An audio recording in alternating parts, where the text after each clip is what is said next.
मैं Ravi Bhatia Bhatia coaching class में आप सभी का दिल से स्वागत करता हूं। बच्चों, आज हम फ्रैक्शन को कैसे सोल्व किया जाता है बाय एलसीएम करके तो हम सीखेंगे बहुत अच्छे तरीके से। ओके बच्चों, आइए पहला क्वेश्चन नंबर 1 क्या बोला है 2/3 प्लस 5/6। इसको बोलते हैं फ्रैक्शन। ऊपर वाला था न्यूमरेटर और नीचे वाले को बोलते हैं डिनोमिनेटर, है ना। तो अब हमें जो डिनोमिनेटर है बच्चों, इस टाइप के क्वेश्चन को सोल्व करने के लिए सबसे पहले हमको एलसीएम लेना पड़ता है। क्या लेना पड़ता है बच्चों? एलसीएम। किसका एलसीएम लेंगे? 3 और 6 का। तो आपको पता होगा कि 3 और 6 का एलसीएम कैसे लेते हैं। एलसीएम हमेशा साथ में लेते हैं। 2 की टर्म से करो 3 नहीं आता है, वो ऐसे ही रहेगा। 6 आता है 3 टाइम में, फिर 3 बन जा 3 और 3 बन जा 3। मतलब जो भी डिजिट है वो हमेशा 1 आना चाहिए लास्ट में, तो आपका सोल्व हो गया। अब इधर जो आता है इसका मल्टीप्लाई कर दो, 2 3 जा 6। तो मतलब एलसीएम कितना है बच्चों? 6। अब क्या करना है, आपको चेक करना है नीचे से डिनोमिनेटर से डिनोमिनेटर को चेक करना है। 3 की टेबल में 6 कितने टाइम में आता है बच्चों? 2 टाइम में। कितने टाइम में? तो उसका मल्टीप्लाई ऊपर कर दो आप, इधर भी चेक करो। 6 की टेबल में 6 आता है 1 टाइम, इसका 1 टाइम। तो ये कर दो आप 2 × 2 प्लस 5 × 1।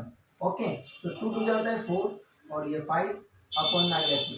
तो बच्चों क्या आंसर आया आपका? 9/6। ओके, क्या आया? 9/6। ये आपका सोल्व हो गया। आप चाहो तो इसे कैंसिल भी कर सकते हो 3 की टेबल से।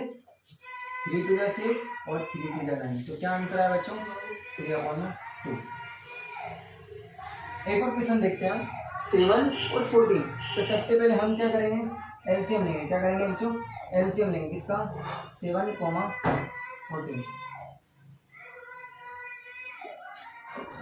2 की टर्म में 7 आता है? नहीं आता। तो 7 को ऐसा कैसे लिख दो?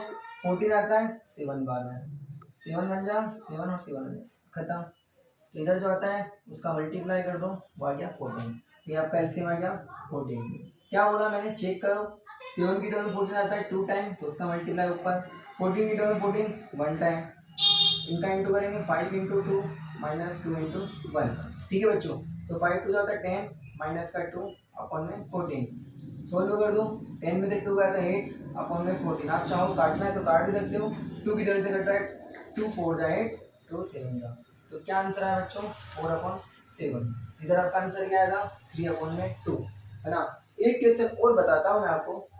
ये इस टाइप के क्वेश्चन आपको जब तक आप मैथ्स पढ़ रहे हो या आगे भी आपके काम आएगा, क्योंकि इनके बिना तो शायद कोई सवाल सोल्व होता होगा ना, क्योंकि ये हर क्वेश्चन के बीच में आ जाता है। अभी सिंपल है, धीरे धीरे वो टफ होते जाते हैं, है ना। क्या है? 5 10 और 20। इनका एलसीएम ले लेते हैं हम। 5 10 और 20 का 2 की टर्म से करते हैं। 2 की टर्म में 5 नहीं आता है, ऐसा कैसा लिख दो। 10 आता है 5 बार में, ये हो गया 10। फिर 2 की टर्म से करो। 5 नहीं आता, लिख दिया। 5 नहीं आता, लिख दिया। 2 5 जा 10। अब बस 5 की टर्म से कर दो, तो 5 बन जा 5 5 बन जा 5 5 बन जा 5। बताया था मैंने आपको। इधर जो आता है उनका मल्टीप्लाई करते हैं हम, तो कितना है? 2 जा 4 4 5 जा 20। तो मतलब आपका एलसीएम कितना है बच्चों? 20। क्या कर रहे हैं हमने? एलसीएम कर रहे हैं, ध्यान रखना। और एलसीएम निकालना है। कितना है बच्चों? 20। फिर मैंने बताया आपको चेक करना पड़ेगा डिनोमिनेटर से डिनोमिनेटर को। 5 की टर्म में 20 कितनी बार में आता है? 4 टाइम में। 10 की टर्म में 20 कितने टाइम में? 2 टाइम। 20 की टर्म में 20 1 टाइम। अब देखो 12 × 4 कितना आता है? 48। 2 बन जा 2 माइनस का 2। देखो अब हमें थोड़ा सा लॉजिक लगाना पड़ेगा। देखो प्लस माइनस क्या होता है? माइनस। तो ये तो वैसे ही 0 हो गया, है ना।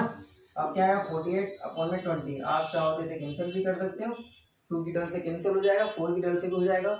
अब अगर आपको इस टाइप के क्वेश्चन समझ में आए हो बच्चों, तो आप हमारे इस वीडियो को शेयर करना, जिससे दूसरे बच्चों को भी ये वीडियो हेल्पफुल रहे। ये बहुत ज़्यादा इंपॉर्टेंट होता है मैथ्स में। क्या होता है? बहुत ज़्यादा इंपॉर्टेंट होता है ना।